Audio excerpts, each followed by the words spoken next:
opportunity to thank you for your presence to make this occasion a success, and I welcome you all to the conference. Thank you. Dr. Mahbub Alam to please come to the podium and deliver his speech. By the Department of English is a very distinctive and unique effort when it becomes a confluence of so many scholars in the respective field. We are very fortunate to have the chief guest, special guest, and the keynote speaker with us on this grand occasion. However, I hope the contributors and participants of this conference would contextualize essence of Shakespeare's work through their vibrant deliberation and intellectual interaction during the conference period. I wish a great success for the conference. Thank you very much indeed. It's really a pleasure and a privilege for me to inaugurate this conference of Shakespeare. And as was elucidated earlier by the two speakers, this is part of a long tradition of events by the English Department in the School of Liberal Arts and Social Sciences, where we highlight the luminaries of the literary world. And the whole intent of this kind of event is really, it's for everyone, but it's particularly for students, is to expose students to all that is good and all that is great in literature. So let me know, this is usually not the object of reverence and attention certainly in the post-colonial world. So why should we care about Shakespeare? Why is Shakespeare relevant? I'm going to start off with a quote from Donald Trump. In his book, Think Like a Champion, page 49, for those of you who want to look it up, he says, I am not proposing that you spend years studying Shakespeare, but a topical knowledge of certain things will greatly enhance your capabilities for dealing in the major league with people who are well educated in a variety of subjects. Don't be left out. I bet you didn't think I'd quote Donald Trump or Shakespeare.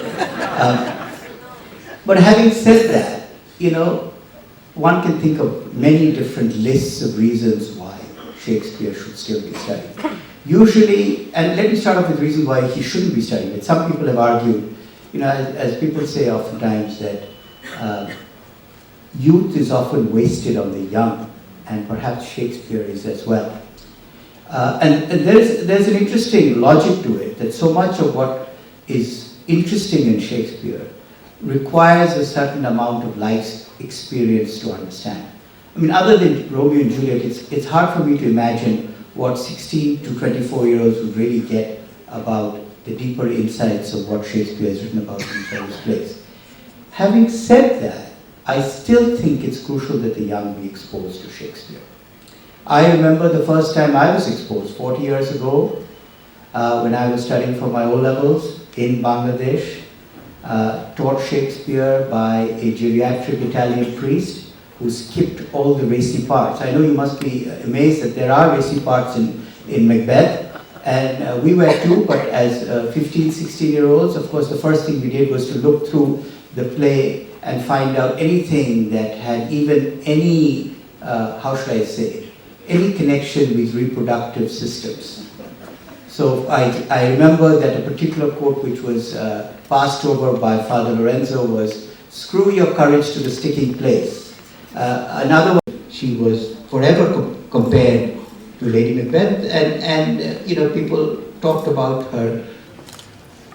Now, I don't claim to be an expert on William Shakespeare, and I will neither make an attempt to talk much about William Shakespeare, because we have a lot of distinguished speakers here who know a lot more than I do, and they will do the justice on William Shakespeare. But yes, as a student of English language in school and in college, obviously I am aware of William Shakespeare. Obviously there is something in this gentleman which brings us to him, and what Professor Umar Rahman, our Vice Chancellor, mentioned, that his plays relate to all time of all situation, and that is why I think we still talk about William Shakespeare. He has achieved greatness, and he died only at the age of 52. A span of 52 years only, and he has achieved so much. I'm more than 52, I'm 60 plus, but I don't think after I die, anyone will remember me for 40 years. Maybe a little more, just 2 years maybe. And his plays lives among us, and the famous quotations, I remember growing up, and I did collect some of his quotations. It helps to regulate one's life. And in all fairness also, I have my mommy here, and she is a student of English literature, and I told her, and she helped me in giving some of the information of William Shakespeare. I have to be honest about it. Plays like Hamlet, where it was things like to be or not to be, that is a question. It is a tale told by an idiot, full of sound and fury, signifying nothing, from Macbeth. But one of my favorites has been, cowards die many times before their deaths. The valiant never tastes of death but once. I always like this, and I always like to follow this quotation amongst others. Other one which I did like was, some are born great, some achieve greatness, and some have greatness thrust upon them. I think it was the 12th night. And also his family, everyone in his family have outstanding achievements.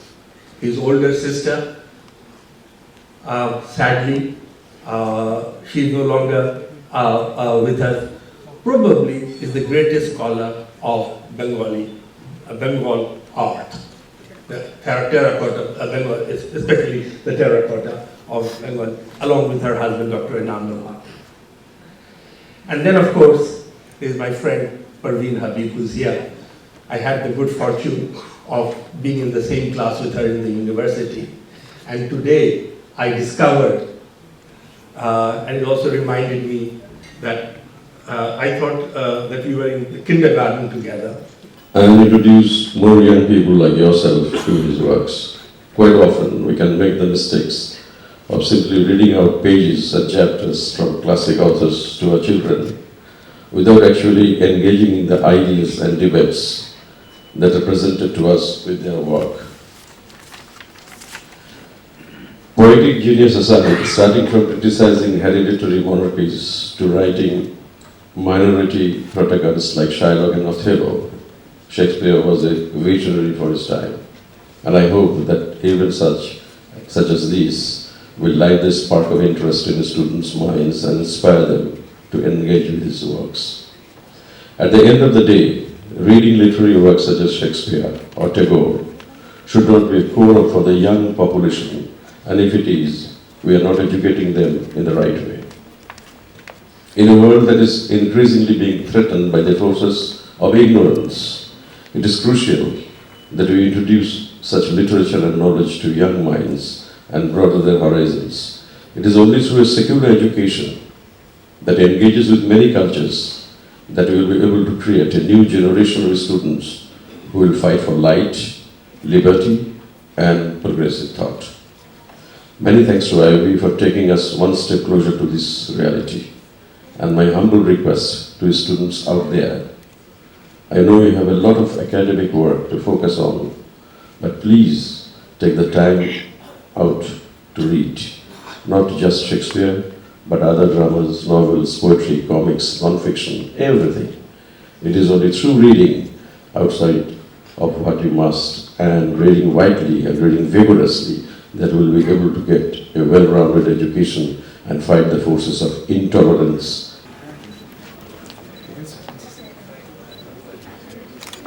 My sincere thanks to Independent University of Bangladesh and to Dr. Niyaz Zaman in particular for inviting me to address this conference. The medieval idea of India's fabulous wealth, and that Titania herself details in Act 2, Scene 1 of A Midsummer Night's Dream. The generalized exotic imagination that earlier critical commentary saw in these lines is now being replaced insistently by particular identifications of India in them along a spectrum of methodological axes ranging from historicist to psychoanalytical to post-colonial. Notwithstanding a few demurrals, partly because of the risky though containable slipperiness of the term Indian in early modern English usage, which could apply to any non-European, the arguments for an Indian recognition have remained predominant and justifiably so. Yet, what has been a common feature of all but one of such discussions is their unlocalized pan-Indian identifications of the lines, necessitated perhaps by their inability or reluctance to establish a specific history of the playwright's knowledge of India. What I will try to show is that not only is there a specific history of Shakespeare's knowledge of India, but also that his Indian picture was based on an early English experience not of the Malabar coast, as Ruben Desai of the University of New Delhi has argued, but of Bengal, so that Bengal was the unmarked faceplate of Shakespeare's India. This history belongs to what may be termed historical dark matter, corresponding to its namesake phenomenon in physical astronomy, comprising of matter and events that theoretical mathematical analysis predicts and physical observation confirms, the theoretical substance and critical methodology of which I will try to demonstrate in this talk. The first part of my talk will describe this history. In the second, I will trace the critical poetics of how Bengal silently colored Shakespeare's imaginations of India, and in the third, I will sketch how the complex cultural politics of Shakespeare's construction, Bengal as India, plays out centrally in A Midsummer Night's Dream and concomitantly in the subsequent history of Bengal. The specific history of Shakespeare's knowledge to which I refer is the well-known but otherwise ignored account of the trip of Ralph Fitch, a London leather seller, to India in 1583. Commissioned by several wealthy London merchants, including Edward Osborne and Richard Staper, among others, the enterprise from that condition and his trek across India was thus necessarily done incognito, albeit with the help of Portuguese Jesuit missionaries and private merchants who would help him and protect him from the Portuguese authorities and alien locals as a fellow European Christian in India, while simultaneously conflating in the latter a mythical Athens with the reality of the poet's rural Warwickshire boyhood. Yet, performing also the task of converting dystopia into utopia, the dream and fairy world of the play services as well the collective proto-colonial longing of escaping the actuality of an overcrowded, polluted, overemployed, and politically turbulent late Tudor London, haunted by the problem of an aging and childless queen, into a dreamscape of effortlessly possessed, fluidly fertile plenty that is Bengal as India. If in English post-medieval Catholic and Protestant cultural exegeses, fairies and dreams articulate secret soulful desires, Shakespeare's fairies betray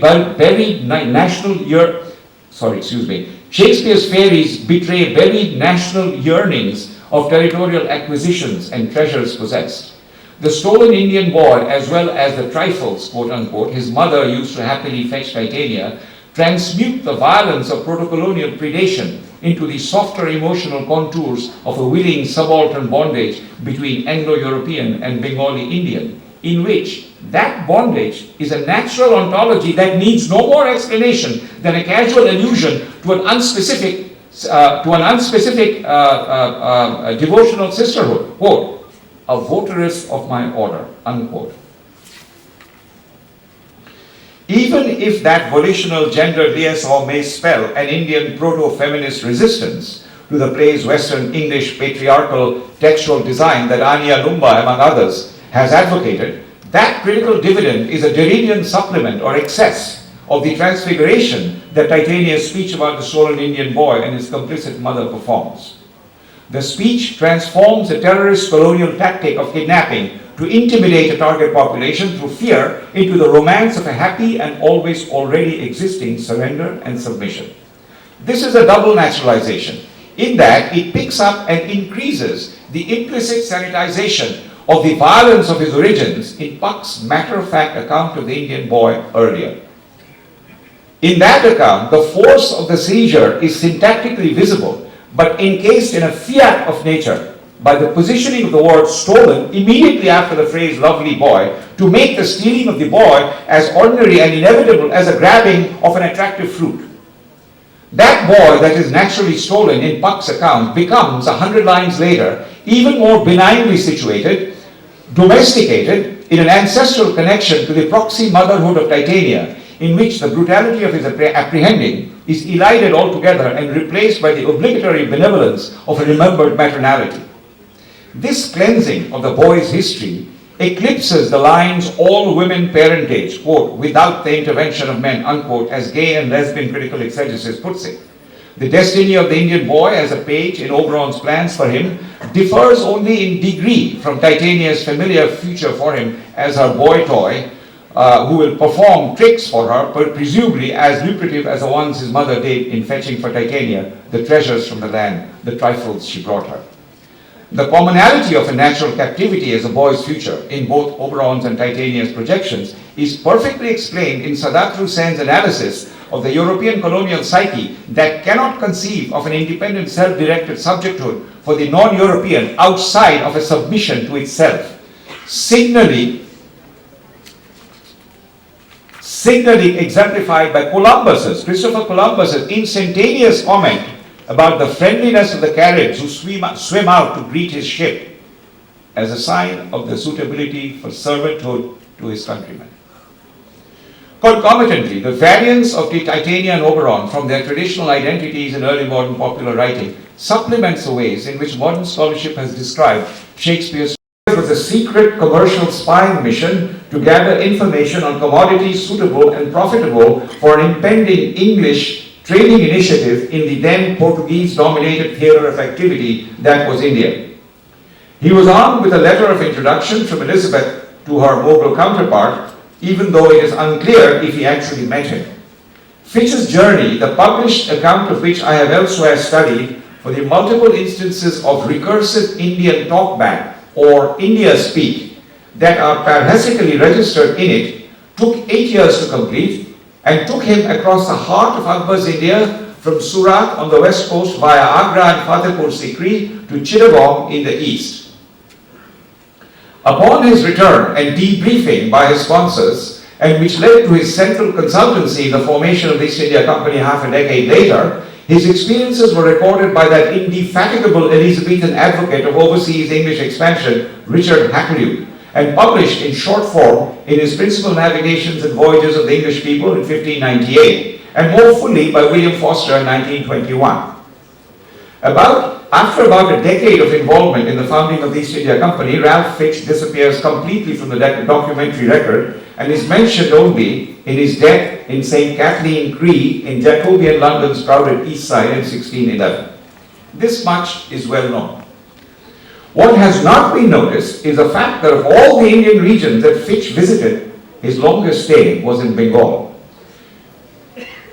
which his co-traveler in India, John Newbery, had specifically directed him to explore.